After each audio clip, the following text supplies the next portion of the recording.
लखीमपुर कांड के मुख मुलजम आशीष मिश्रा के मंत्री पिता ने किया तस्दीक। बोले मेरा बेटा कल क्राइम ब्रांच के सामने होगा पेश। अज हाजिर ना होने के लिए खराब सेहत का दिता हवाला। यूपी पुलिस ने अज ही घर के बाहर लगाया दूजा नोटिस। लखीमपुर कांड को लैके सुप्रीम कोर्ट ने यूपी सरकार को पाई झाड़। पूछया 302 के मुख मुलजम की हुण तक क्यों नहीं हुई गिरफ्तारी। जांच दे दूजे बदल भी खुले।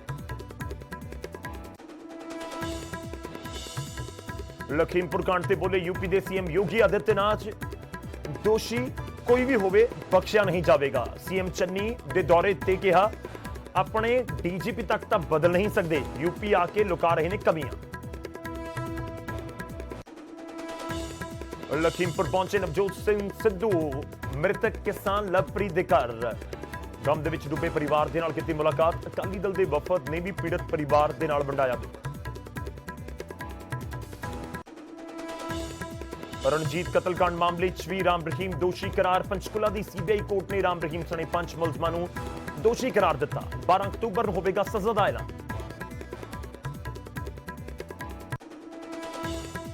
बैबल कलां गोलीकांड मामले च फरीदकोट अदालत दे विच होई अहम सुनवाई। अदालत ने सारे मुलजमां नूं सप्लीमेंटरी चलान दीआं कापियां देण दे दित्ते हुकम। 19 अक्तूबर नूं अगली सुनवाई।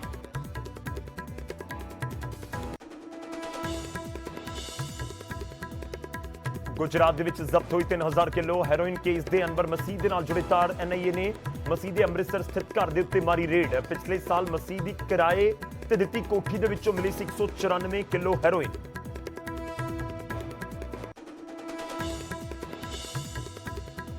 जम्मू कश्मीर दे विच कतल कीती सुपिंदर कौर नूं हज़ारां नम अखां दे नाल अंतिम विदाई। सुपिंदर दे संस्कार मौके असीं चाहुंदे हां इंसाफ दे गूंजे नारे। मनजिंदर सिरसा बोले जो तक सरकार सिखां दी सुरक्षा यकीनी नहीं बनाउंदी, ड्यूटी ते नहीं जाणगे सिख। कांग्रेस ने हिमाचल जिमनी चोणां दे लई अपने स्टार प्रचारकां दी लिस्ट कीती जारी। लिस्ट दे विच मुख मंत्री चरणजीत सिंह चन्नी, नवजोत सिद्धू ते गुरकीरत कोटली दा नाम। चन्नी दा दूजे ते सिद्धू दा 11वें नंबर ते नाम।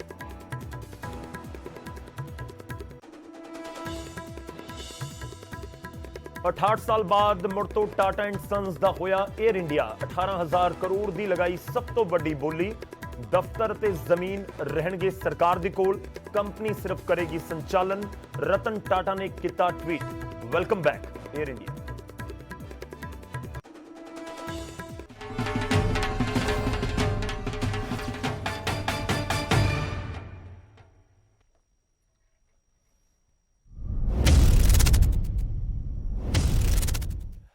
सत श्री अकाल, स्वागत है गौरव शुक्ला। मैं हां तुहाडे नाल इस बुलेटिन का आगाज करन जा रहा। सब तो पहला गल होवेगी उत्तर प्रदेश दे विच वापरे घटनाक्रम दी। लखीमपुर कांड दे उत्ते उत्तर प्रदेश के मुख मंत्री योगी आदित्यनाथ का पहला वड्डा बयान सामने आया है।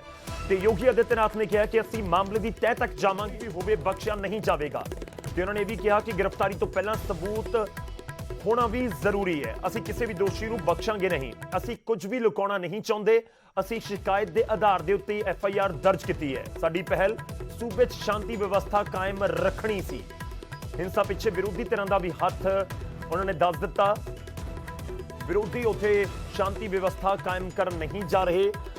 तो योगी आदित्यनाथ की वड्डी स्टेटमेंट इस सब दे विच वाली योगी आदित्यनाथ ने पंजाब के मुख मंत्री चरणजीत सिंह चन्नी के उत्ते भी निशाना साधिया। मुख मंत्री चरणजीत सिंह चन्नी के उत्ते वार करते हुए उन्होंने कहा कि DGP तक तो तुसीं बदल नहीं सकते, जाके तुसीं यूपी दे विच मुलाकातां कर रहे हो। एक तरीके नाल तंज भरे अंदाज दे विच कहा गया है। जो नवजोत सिंह सिद्धू दे वल्लों पिछले कुछ दिनों के विच DGP ते AG की नियुक्ति नूं लैके नाराजगी जताई गई सी, तां उस दा पूरा ज्ञान लग रहा है कि पूरा नोटिस भी योगी आदित्यनाथ कर रहे हैं। तो उन्होंने वल्लों जो न्यूज़ 18 दे नाल न्यूज़ 18 की मंच के उत्ते गलबात की जा रही थी, तो उन्होंने जिक्र किया कि पंजाब के मुख मंत्री इत्थे आके गलबात करते हैं, पर दूजे पासे पंजाब दे विच खुद तां DGP बदल नहीं सकते। तुसीं इत्थे आके कानून व्यवस्था का जिक्र करते हो। तो वड्डी खबर है इस समय की, असीं अपने दर्शकों को दस रहे हैं।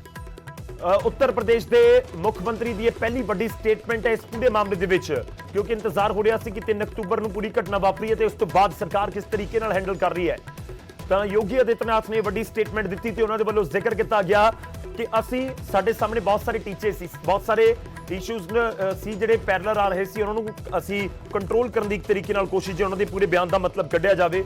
उन्होंने कहा कि साडी सब तो वड्डी पहल यह सी कि सूबे की अमन शांति बहाल रहे, इसनूं किसी तरीके नाल कोई दिक्कत ना होवे। यूपी के ਮੁੱਖ ਮੰਤਰੀ ਕਹਿ ਰਹੇ ਨੇ। ਉਸ ਤੋਂ ਬਾਅਦ ਉਹਨਾਂ ਨੇ ਕਿਹਾ ਕਿ ਕਿਸੇ ਦੇ ਖਿਲਾਫ ਜੇ ਤੁਸੀਂ ਪਰਚਾ ਦਰਜ ਕਰਦੇ ਹੋ ਜਾਂ ਫਿਰ ਕਿਸੇ ਦੇ ਖਿਲਾਫ ਕੋਈ ਕਾਰਵਾਈ ਕੀਤੀ ਜਾਂਦੀ ਹੈ ਤਾਂ ਉਸ ਦੇ ਖਿਲਾਫ ਸਬੂਤ ਹੋਣੇ ਜ਼ਰੂਰੀ ਨੇ।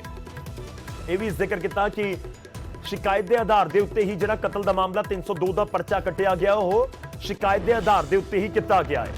तो विरोधियों के उत्ते भी वरदे नजर आए तो उन्होंने कहा कि विरोधी इत्थे कोई अमन शांति की बहाली नूं लैके नहीं आ रहे, अमन शांति रखने के लिए इत्थे नहीं आ रहे, क्योंकि लगातार पोलीटिकल फेरियां तो इस समय जरूर जारी ने।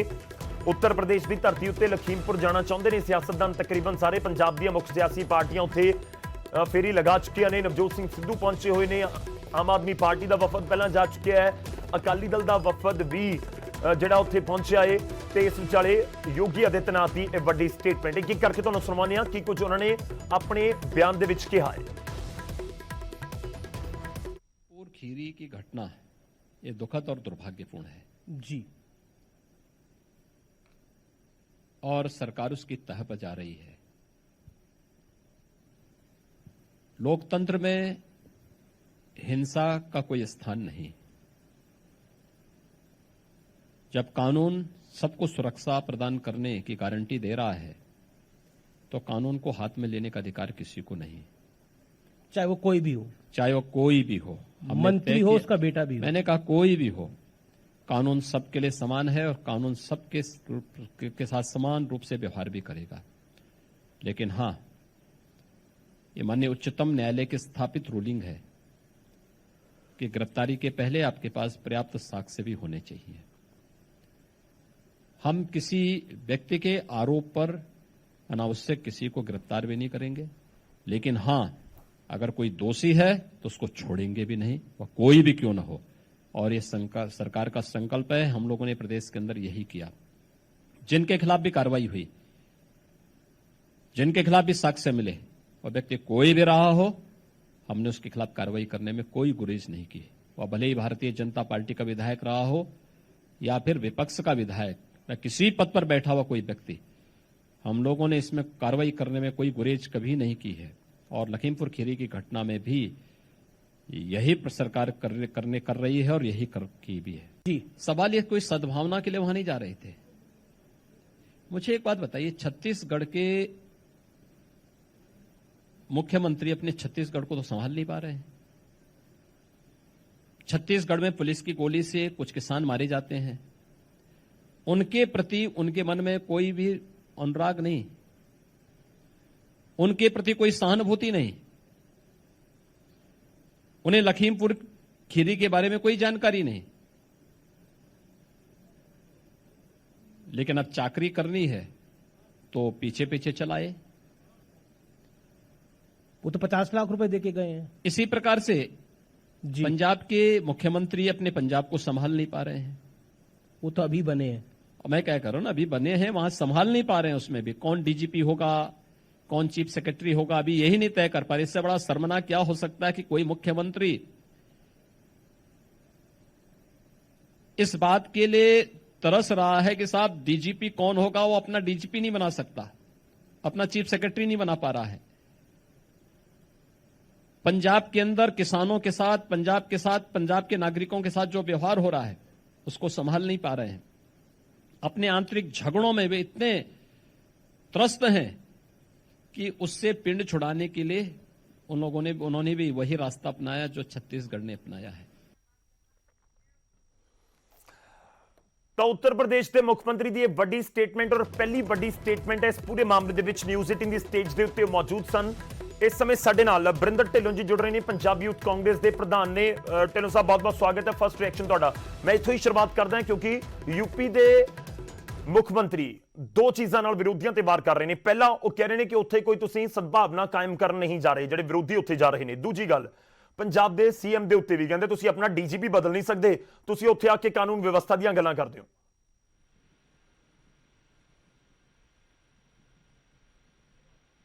बरिंदर जी मेरी आवाज आ रही है?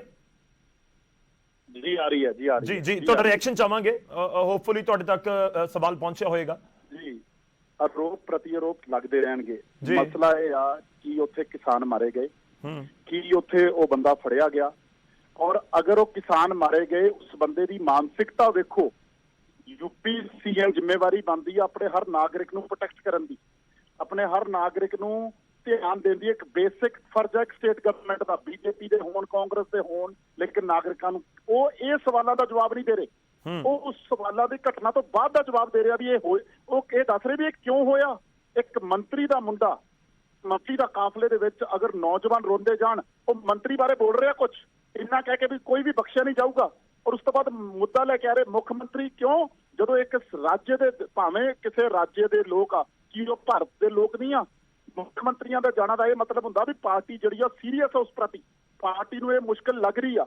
ਇਹ ਇਸ ਚੀਜ਼ ਨੂੰ ਡਾਇਵਰਟ ਕਰਨਾ ਵੀ ਕੀ ਗੱਲ ਕਿਸੇ ਹੋਰ ਰਾਜ ਦਾ ਮੁੱਖ ਮੰਤਰੀ ਕਿਤੇ ਨਹੀਂ ਜਾ ਸਕਦਾ, ਇਹ ਡਾਇਵਰਟ ਕਰਨ ਦੀ ਗੱਲ ਆ। ਮਸਲਾ ਸਿਰਫ ਇਹ ਆ ਵੀ ਉੱਥੇ ਕਿਸਾਨ ਮਾਰੇ ਗਏ, ਕਿਸਾਨਾਂ ਦੇ ਦੋਸ਼ੀ ਅੱਜ ਫਰਾਰ ਆ ਜੀ, ਮੰਤਰੀ ਦਾ ਮੁੰਡਾ ਵਾ, ਔਰ ਜਿਹੜੇ ਮੁੱਖ ਮੰਤਰੀ ਆ ਉਹ ਜ਼ਿੰਮੇਵਾਰ ਆ ਇਸ ਚੀਜ਼ ਦੇ, ਕਿਉਂਕਿ ਲਾਅ ਐਂਡ ਆਰਡਰ ਇੱਕ ਸਟੇਟ ਗਵਰਨਮੈਂਟ ਦੀ ਜ਼ਿੰਮੇਵਾਰੀ ਆ। ਇੱਕ ਇਸ ਮਾਨਸਿਕਤਾ ਦੇ ਲੋਕ ਉਸ ਯੂਪੀ ਚ ਫੈਲ ਰਹੇ। ਹਥਰਸ ਦੀ ਗੱਲ ਕਰ ਲਓ, ਹਥਰਸ ਕੀ ਹੋਇਆ, ਇੱਕ ਬੱਚੀ ਦਾ ਕਿਸ ਤਰੀਕੇ ਯੂਪੀ ਪੁਲਿਸ ਨੇ ਰੇਪ ਕੀਤੀ ਹੋਈ ਬੱਚੀ ਦਾ ਬਿਨਾਂ ਪੋਸਟਮਾਰਟਮ ਤੋਂ ਉਹਨੂੰ ਅੱਗ ਲਾ ਦਿੱਤੀ ਗਈ। ਉਦੋਂ ਕੀ ਹੋਇਆ, ਕੁਝ ਨਹੀਂ ਹੋਇਆ। ਬਾਰ-ਬਾਰ ਮੁੱਦਿਆਂ ਨੂੰ ਡਾਇਵਰਟ ਕਰਕੇ ਮੁੱਦੇ ਤੋਂ ਭਟਕਾਉਂਦੇ ਆ, ਬਾਰ-ਬਾਰ ਕਦੀ ਕਾਂਗਰਸ ਦੇ ਉੱਤੇ ਲੈ ਕੇ ਆ ਰਹੇ ਆ, ਕਦੀ ਕਿਸੇ ਮੁੱਖ ਮੰਤਰੀ ਤੇ ਲੈ ਕੇ ਆ ਰਹੇ ਆ। ਕੀ ਉਹਨਾਂ ਨੇ ਇਹ ਕਿਹਾ ਵੀ ਅਗਰ ਕੀ ਉਹਨਾਂ ਨੇ ਇਹ ਕਿਹਾ ਵੀ ਉਸ ਮੰਤਰੀ ਨੂੰ ਅਗਰ ਉਹ ਬਰਖਾਸਤ ਕਰਨ ਦੀ ਗੱਲ ਕਿਉਂ ਨਹੀਂ ਕਰਦੇ? ਜਦੋਂ ਮੰਤਰੀ ਦੇ ਮੁੰਡੇ ਤੇ ਇਲਜ਼ਾਮ ਲੱਗ ਗਏ, FIR ਦਰਜ ਹੋ ਗਈ ਆ, ਕੀ ਨਿਰਪੱਖ ਜਾਂਚ ਹੋ ਸਕੂਗੀ? ਉਹਨਾਂ ਦੇ ਬਿਆਨ ਤੋਂ ਕੀ ਤੁਸੀਂ ਸੰਤੁਸ਼ਟ ਹੋ? ਜਦ ਤੱਕ ਉਸ ਮੰਤਰੀ ਦਾ ਅਸਤੀਫਾ ਨਹੀਂ ਹੋਊਗਾ, ਨਿਰਪੱਖ ਜਾਂਚ ਨਹੀਂ ਹੋ ਸਕਦੀ, ਪ੍ਰੈਸ਼ਰ ਰਹੂਗਾ। ਔਰ ਇਹਨਾਂ ਦੇ ਇਹ ਜਿਹੜਾ ਬਿਆਨ ਆ, ਇਹ ਅੱਜ ਵੀ ਉਸ ਘਟਨਾ ਨੂੰ ਕਿਤੇ ਨਾ ਕਿਤੇ ਜਸਟੀਫਾਈ ਕਰਦੇ ਆ। ਇਹ ਕਿਤੇ ਨਾ ਕਿਤੇ ਵਿਰੋਧੀਆਂ ਦੇ ਉੱਤੇ ਕਿੱਚੜ ਚੱਕਦੇ ਆ, ਲੇਕਿਨ ਆਪਣਿਆਂ ਬਾਰੇ ਬਿਲਕੁਲ ਨਹੀਂ ਬੋਲਦੇ। ਸੋ ਇਸ ਕਰਕੇ ਇਹ ਜਿਹੜਾ ਮਸਲਾ ਵਾ, ਇਹ ਆਪਣਾ ਕੀ ਕਹਿੰਦੇ, ਅਗਰ ਆਪੋਜੀਸ਼ਨ ਨਾ ਚੱਕਦੀ, ਅਗਰ ਰਾਹੁਲ ਗਾਂਧੀ, ਪ੍ਰਿयंका ਗਾਂਧੀ ਨਾ ਪਹੁੰਚਦੇ, ਅਗਰ ਮੁੱਖ ਮੰਤਰੀ ਉੱਥੇ ਨਾ ਪਹੁੰਚਦੇ, ਇਹ ਮਸਲੇ ਨੂੰ ਰਫਾ ਦਫਾ ਕਰਕੇ ਜਿਵੇਂ ਹਥਰਸ ਚ ਉਸ ਕੁੜੀ ਨੂੰ ਸਾੜ ਦਿੱਤਾ ਗਿਆ ਸੀਗਾ, ਇਹਨਾਂ ਨੇ ਤਾਂ ਰਾਜੀਨਾਮਾ ਕਰ ਲਿਆ ਸੀ ਕਿਸਾਨਾਂ ਨਾਲ ਪ੍ਰੈਸ਼ਰ ਪਾ ਕੇ ਜੀ। ਇਹ ਤਾਂ ਜਦ ਤੱਕ ਕਾਂਗਰਸ ਪਾਰਟੀ ਨੇ ਜਿਸ ਤਰੀਕੇ ਦਾ ਪ੍ਰੈਸ਼ਰ ਪਾਇਆ, ਤਾਂ ਜਾ ਕੇ ਸੁਪਰੀਮ ਕੋਰਟ ਤੋਂ ਲੈ ਕੇ ਹਰ ਨੇ ਨੋਟਿਸ ਲਿੱਤਾ, ਔਰ ਇਸ ਚੀਜ਼ ਦਾ ਨਤੀਜਾ ਇਹ ਹੋਇਆ ਵੀ ਅੱਜ ਮੁੱਖ ਮੰਤਰੀ ਨੂੰ ਵੀ ਬਿਆਨ ਦੇਣਾ ਪਿਆ। ਨਹੀਂ, ਤੁਸੀਂ ਦਾਅਵਾ ਕਰ ਰਹੇ ਹੋ ਬਰਿੰਦਰ ਢਿੱਲੋਂ ਜੀ, ਦੂਜੇ ਪਾਸੇ ਜਿਹੜੇ ਬੀਜੇਪੀ ਦੇ ਆਗੂ ਨੇ ਉਹ ਇਸ ਨੂੰ ਪੋਲੀਟੀਕਲ ਟੂਰਿਜ਼ਮ ਦੱਸ ਰਹੇ ਨੇ। ਅਸੀਂ ਜੋ ਵੀ ਕਰ ਰਹੇ ਆ, ਸਾਨੂੰ ਉੱਤੇ ਕਿੱਚੜ ਚੱਕਣ, ਉਹਨਾਂ ਦੇ ਬਿਆਨਾਂ ਦੇ ਉੱਤੇ ਸਾਨੂੰ ਪਲਟਵਾਰ ਨਹੀਂ ਕਰਨਾ ਚਾਹੀਦਾ। ਮਸਲਾ ਇਹ ਆ ਜੀ, ਉੱਥੇ ਕਿਸਾਨ ਨਹੀਂ ਮਾਰੇ ਗਏ। ਅੱਜ ਜੋ ਮੰਤਰੀ ਦਾ ਮੁੰਡਾ, ਹੋਮ ਮਿਨਿਸਟਰ ਦਾ ਮੁੰਡਾ, ਅਮਿਤ ਸ਼ਾਹ ਦੀ ਹੋਮ ਮਿਨਿਸਟਰ, ਹੁਣ MOS ਦਾ ਹੋਮ ਦਾ ਮੁੰਡਾ ਫਰਾਰ ਹੋ ਜੇ, ਉਹ ਇਸ ਤੋਂ ਵੱਡੀ ਦੁਰਭਾਗ ਦੀ ਕੀ ਗੱਲ ਹੋ ਸਕਦੀ ਹੈ? ਹੋਮ ਮਿਨਿਸਟਰ ਦੇ ਮੁੰਡੇ, ਜਿਹਦੇ ਅੰਦਰ ਸਾਰੇ ਦੇਸ਼ ਦੀ ਕਾਨੂੰਨ ਵਿਵਸਥਾ ਵਾ, ਉਹਦਾ ਮੁੰਡਾ ਨੇਪਾਲ ਬਾਰਡਰ ਪਹੁੰਚ ਜੇ। ਇਸ ਤੋਂ ਮੰਦਭਾਗੀ ਗੱਲ, ਇਹਦੇ ਉੱਤੇ ਇੱਕ ਵਾਰ ਵੀ ਬੋਲੇ ਬੰਦਾ ਕਿਉਂ ਫਰਾਰ ਹੋਇਆ? ਬੰਦਾ ਅਗਰ ਸੱਚੇ ਪੱਖੇ ਨਿਰਪੱਖ ਆ ਤੇ ਪੁਲਿਸ ਦੀ ਇਨਵੈਸਟੀਗੇਸ਼ਨ ਕਿਉਂ ਨਹੀਂ ਜੁਆਇਨ ਕਰ ਰਹੇ? ਉਹ ਵੀ ਯੂਪੀ ਪੁਲਿਸ ਦੀ, ਉਹ ਵੀ ਇਹਦੀ ਆਪ ਦੀ ਪੁਲਿਸ ਆ, ਉੱਥੋਂ ਵੀ ਭੱਜ ਗਿਆ। ਇਹਦੇ ਬਾਰੇ ਨਹੀਂ ਬੋਲਣਗੇ, ਲੇਕਿਨ ਮੁੱਖ ਮੰਤਰੀ ਚਲ ਕਿਉਂ ਨਾ ਜਾਣ? ਇਹ ਬਾਰ-ਬਾਰ ਪੋਲੀਟੀਕਲ ਟੂਰਿਜ਼ਮ ਦੀ ਗੱਲ ਕਰਦੇ। ਅਗਰ ਇਹ ਪਾਰਟੀਆਂ ਨਾ ਹੁੰਦੀਆਂ ਤੇ ਅੱਜ ਹਥਰਸ ਵਾਂਗੂ ਇਹਨੂੰ ਵੀ ਰਫਾ ਦਫਾ ਕਰ ਦਿੱਤਾ ਜਾਣਾ ਸੀ ਜੀ। ਉਹਨਾਂ ਨੇ ਤਾਂ ਪਹਿਲੇ ਦਿਨ ਤੋਂ ਦੱਬ ਲਿਆ ਸੀ ਮੁੱਦਾ, ਉਹਨਾਂ ਨੇ ਤਾਂ ਇਸ ਮੁੱਦੇ ਨੂੰ ਉੱਠਣ ਨਹੀਂ ਦੇਣਾ ਸੀ। ਇਹ ਤਾਂ ਪ੍ਰਿयंका ਗਾਂਧੀ, ਰਾਹੁਲ ਗਾਂਧੀ, ਨਵਜੋਤ ਸਿੰਘ ਸਿੱਧੂ, ਚਰਨਜੀਤ ਸਿੰਘ ਚੰਨੀ, ਔਰ ਇਹ ਕਾਂਗਰਸ ਪਾਰਟੀ ਦੇ ਪ੍ਰੈਸ਼ਰ ਕਰਕੇ ਐਕਸ਼ਨ ਲੈਣਾ ਪੈ ਰਿਹਾ। ਨਹੀਂ ਤਾਂ ਅੱਜ ਮੰਤਰੀ ਦਾ ਮੁੰਡਾ ਬੇਕਸੂਰ ਬੇਸਾਫ ਇਹਨਾਂ ਨੇ ਬਾਹਰ ਕੱਢ ਦੇਣਾ ਸੀਗਾ। ਨੇਪਾਲ ਉਹ ਇਸ ਕਰਕੇ ਭੱਜਿਆ ਕਿਉਂਕਿ ਪ੍ਰੈਸ਼ਰ ਆ। ਇਸ ਮੁੱਦੇ ਦੇ ਉੱਤੇ ਗੱਲ ਕਰਨ ਵੀ ਕਿਉਂ ਮੰਤਰੀ ਦਾ ਮੁੰਡਾ ਨੇਪਾਲ ਫਰਾਰ ਹੋ ਗਿਆ, ਇਸ ਗੱਲ ਦੇ ਉੱਤੇ ਜਵਾਬ ਦੇਣ। ਚਲੋ, ਮੇਰਾ ਇੱਕ ਆਖਰੀ ਸਵਾਲ ਮੈਂ ਸਦਭਾਵਨਾ ਵਾਲਾ ਪੁੱਛਿਆ ਸੀ, ਪਰ ਫਿਰ ਵੀ ਲੋਕ ਵੀ ਜਾਣਨਾ ਚਾਹੁੰਦੇ ਹੋਣਗੇ ਕਿ ਵਾਕਈ ਹੀ ਉੱਥੇ ਜਾ ਕੇ ਜੇ ਕੋਈ ਵੱਡਾ ਇਕੱਠ ਪੋਲੀਟੀਕਲ ਪਾਰਟੀਆਂ ਕਰਦੀਆਂ ਨੇ ਜਾਂ ਕੋਈ ਪੋਲੀਟੀਕਲ ਆਗੂ ਪਹੁੰਚਦਾ, ਜਿਵੇਂ ਨਵਜੋਤ ਸਿੰਘ ਸਿੱਧੂ ਪੂਰੇ ਕਾਫਲੇ ਨਾਲ ਜਾਣਾ ਚਾਹ ਰਹੇ ਸੀ, ਤੁਹਾਨੂੰ ਨਹੀਂ ਲੱਗਦਾ ਕਿ ਕੁਝ % ਚਾਂਸਿਸ ਹੈਗੇ ਨੇ ਕਿ ਉੱਥੇ ਜਾ ਕੇ ਜੇ ਭੀੜ ਹੋਏਗੀ ਤਾਂ ਫਿਰ ਉੱਥੇ ਕੋਈ ਸ਼ਰਾਰਤੀ ਅੰਸਰ ਕੋਈ ਗਲਤ ਹਰਕਤ ਕਰ ਸਕਦੇ ਨੇ, ਮਾਹੌਲ ਵਿਗੜ ਸਕਦਾ? ਦੇਖੋ, ਮਸਲਾ ਸਿਰਫ ਇੱਕ ਛੋਟਾ ਜਿਹਾ ਵਾ ਵੀ ਇਹ ਜਿਹੜੀ ਚੀਜ਼ ਨੂੰ ਇਹ ਬਾਰ-ਬਾਰ ਘੁਮਾ ਰਹੇ ਆ ਜਾਂ ਇਹ ਕਰ ਰਹੇ ਆ, ਇਸ ਮਸਲੇ ਨੂੰ ਛੋਟਾ ਬਣਾਉਣ ਦੀ ਕੋਸ਼ਿਸ਼ ਕਰ ਰਹੇ, ਹੋਰ ਕੁਛ ਨਹੀਂ ਕਰਨ ਦੀ ਕੋਸ਼ਿਸ਼ ਕਰ ਰਹੇ। ਇਹ ਵੱਡਾ ਮਸਲਾ ਵਾ, ਇਹਦੇ ਤੇ ਵੱਡੀ ਕਾਰਵਾਈ ਹੋਣੀ ਚਾਹੀਦੀ ਆ। ਔਰ ਅਗਰ ਪ੍ਰੈਸ਼ਰ ਨਾ ਪਵੇ ਆਪੋਜੀਸ਼ਨ ਦਾ, ਇਹਦੇ ਤੇ ਕੁਛ ਨਹੀਂ ਹੋਣਾ ਸੀ। ਗੱਲ ਸਿਰਫ ਇੰਨੀ ਗੱਲ, ਜਿਹੜੀ ਤੁਸੀਂ ਸਦਭਾਵਨਾ ਦੀ ਗੱਲ ਕਰ ਰਹੇ ਹੋ, ਆਪਣਾ ਕੋਈ ਰਿਸ਼ਤੇਦਾਰ, ਕੋਈ ਜਾਣਕਾਰ, ਕੋਈ ਲੋਕ, ਕਿਸੇ ਦੀ ਹੱਤਿਆ ਹੁੰਦੀ ਆ ਜਾਂ ਕਿਸੇ ਨੂੰ ਹੁੰਦੀ ਆ, ਆਪਾਂ ਉਹਨੂੰ ਸਹਾਨੂਭੂਤੀ ਦੇਣਾ ਨਹੀਂ ਚਾਹੀਦਾ। ਆਪਾਂ ਉੱਥੇ ਜਾ ਕੇ ਕਦੀ ਉਹਨਾਂ ਦੁੱਖ ਪ੍ਰਗਟਾਵਾ ਨਹੀਂ ਕਰੀਦਾ। ਅੱਜ ਜੋ ਡਰ ਦੇ ਮਾਹੌਲ 'ਚ ਆ, ਅੱਜ ਉਹਨਾਂ ਨਾਲ ਸਰਕਾਰ ਦੇ ਨਾਲ ਉਹ ਲੜ ਰਹੇ ਆ, ਅਗਰ ਆਪੋਜੀਸ਼ਨ ਜਾ ਕੇ ਉਹਨਾਂ ਨੂੰ ਹੌਸਲਾ ਅਫਜ਼ਾਈ ਨਹੀਂ ਕਰੂਗੀ, ਆਪੋਜੀਸ਼ਨ ਦੇ ਲੋਕ ਲੀਡਰ ਆ ਉਹ ਕਿਸੇ ਆਮ ਬੰਦੇ ਨਾਲ ਨਹੀਂ ਆ, ਉਹ MOS ਹੋਮ ਨਾਲ ਆ। ਉਹਦਾ ਪ੍ਰੈਸ਼ਰ ਵੇਖੋ, ਉਹਨੂੰ ਇਹ ਵਿਸ਼ਵਾਸ ਤਾਂ ਦਵਾਈਏ ਵੀ ਨਹੀਂ ਅਸੀਂ ਤੁਹਾਡੇ ਨਾਲ ਖੜੇ ਆ। ਬੇਸ਼ੱਕ ਅਸੀਂ ਸਿਆਸੀ ਪਾਰਟੀ ਆ, ਲੇਕਿਨ ਸਿਆਸੀ ਪਾਰਟੀਆਂ ਦਾ ਫਰਜ਼ ਹੁੰਦਾ ਗਰੀਬ ਨਾਲ ਖੜਨਾ, ਉਸ ਬੰਦੇ ਨਾਲ ਖੜਨਾ ਜਿਹਦੇ ਨਾਲ ਧੱਕਾ ਹੋਇਆ, ਉਹ ਉਹਨਾਂ ਨੂੰ ਡਰ ਦੇ ਮਾਹੌਲ ਚੋਂ ਕੱਢਣਾ। ਅੱਜ ਉਹ ਹੌਲੀ ਹੌਲੀ ਬੋਲਣਾ ਸ਼ੁਰੂ ਹੋਏ ਆ, ਨਹੀਂ ਤਾਂ ਇਹ ਬਾਤ ਦਬਾਈ ਦਿੱਤੀ ਗਈ ਸੀ। ਅੱਜ ਜਾ ਕੇ ਰਾਹੁਲ ਗਾਂਧੀ ਨੇ, ਪ੍ਰਿयंका ਗਾਂਧੀ ਜੀ ਨੇ ਉਹਨਾਂ ਨੂੰ ਵਿਸ਼ਵਾਸ ਦਿਵਾਇਆ, ਨਵਜੋਤ ਸਿੰਘ ਸਿੱਧੂ ਨੇ ਇਹ ਦਿਵਾਇਆ ਵੀ ਅਸੀਂ ਤੁਹਾਡੀ ਲੜਾਈ ਲੜਾਂਗੇ। ਉਹ ਆਮ ਕਿਸਾਨ ਆ, ਉਹ ਬੇਸ਼ੱਕ ਸੰਯੁਕਤ ਕਿਸਾਨ ਮੋਰਚਾ ਧਰਨੇ ਵਾਸਤੇ ਬੈਠਾ ਵਾ। ਲੜਾਈ ਜਦੋਂ ਸਰਕਾਰਾਂ ਨਾਲ ਹੁੰਦੀਆਂ ਤੇ ਸਿਆਸੀ ਪਾਰਟੀਆਂ ਨੂੰ ਅਗਰ ਨਾ ਖੜਨੇ ਲੋਕਾਂ ਨਾਲ, ਅਗਰ ਅਸੀਂ ਨਹੀਂ ਜਾਂਦੇ ਤੇ ਤੁਸੀਂ ਕਹਿਣਾ ਸੀ ਕੋਈ ਵੀ ਕਾਂਗਰਸ ਪਾਰਟੀ ਦਾ ਬੰਦਾ ਉੱਥੇ ਨਹੀਂ ਗਿਆ, ਕਾਂਗਰਸ ਪਾਰਟੀ ਦਾ ਬੰਦਾ ਕੋਈ ਉਹਨਾਂ ਦਾ ਦੁੱਖ ਵੰਡਾਣ ਨਹੀਂ ਗਿਆ।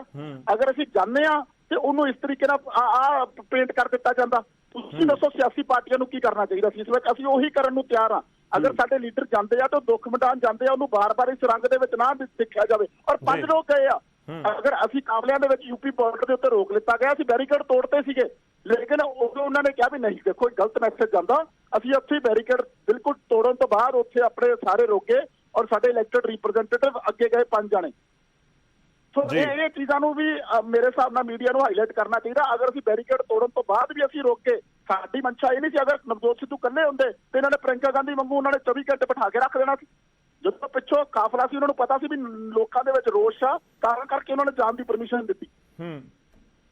ਠੀਕ ਹੈ ਢਿੱਲੋਂ ਸਾਹਿਬ, ਧੰਨਵਾਦ। ਸਾਡਾ ਤਾਂ ਸਵਾਲ ਪੁੱਛਣਾ ਕੰਮ ਹੈ ਦੋਵੇਂ ਧਿਰਾਂ ਨੂੰ। ਹੁਣ ਬੀਜੇਪੀ ਨੂੰ ਵੀ ਅਸੀਂ ਸਵਾਲ ਕਰਾਂਗੇ ਕਿ ਜੇ ਕੋਈ ਲੀਡਰ ਜਾ ਰਿਹਾ, ਇਨਫੈਕਟ ਅਸੀਂ ਕੱਲ ਦੇ ਲਗਾਤਾਰ ਸਵਾਲ ਕਰ ਰਹੇ ਹਾਂ ਕਿ ਕੋਈ ਆਪਣੀ ਕੰਟਰੀ ਦੇ ਵਿੱਚ ਇੱਕ ਸਟੇਟ ਤੋਂ ਦੂਜੀ ਸਟੇਟ ਜਾਣਾ ਚਾਹੁੰਦਾ ਤਾਂ ਫਿਰ ਕਿੰਤੂ ਪਰੰਤੂ ਕਿਉਂ ਆ? ਤਾਂ ਬੀਜੇਪੀ ਦੇ ਆਗੂਆਂ ਨੂੰ ਅਸੀਂ ਡਾਇਰੈਕਟਲੀ ਸਵਾਲ ਪੁੱਛ ਰਹੇ ਹਾਂ। ਸਾਡਾ ਕੰਮ ਸਵਾਲ ਪੁੱਛਣਾ, ਦੋਵੇਂ ਪਾਸੇ ਅਸੀਂ ਜ਼ਰੂਰ ਸਵਾਲ ਲਗਾਤਾਰ ਪੁੱਛ ਰਹੇ ਹਾਂ। ਪਰ ਸਵਾਲ ਇਹ ਹੈ ਕਿ ਜਦੋਂ ਕੋਈ ਵੀ ਪੋਲੀਟੀਕਲ ਪਾਰਟੀ ਕੋਈ ਵੀ ਸਟੈਪ ਚੁੱਕਦੀ ਹੈ ਤਾਂ ਜਾਂ ਕੋਈ ਵੀ ਸ਼ਖਸ ਕੋਈ ਕਦਮ ਚੁੱਕਦਾ ਤਾਂ ਉਸ ਦੇ ਪਿੱਛੇ ਜ਼ਰੂਰ ਧਿਆਨ ਤਾਂ ਰੱਖਣਾ ਜ਼ਰੂਰੀ ਹੈ ਕਿ ਇਸ ਦੇ ਨਾਲ ਕੋਈ ਮਾਹੌਲ ਖਰਾਬ ਨਾ ਹੋਵੇ।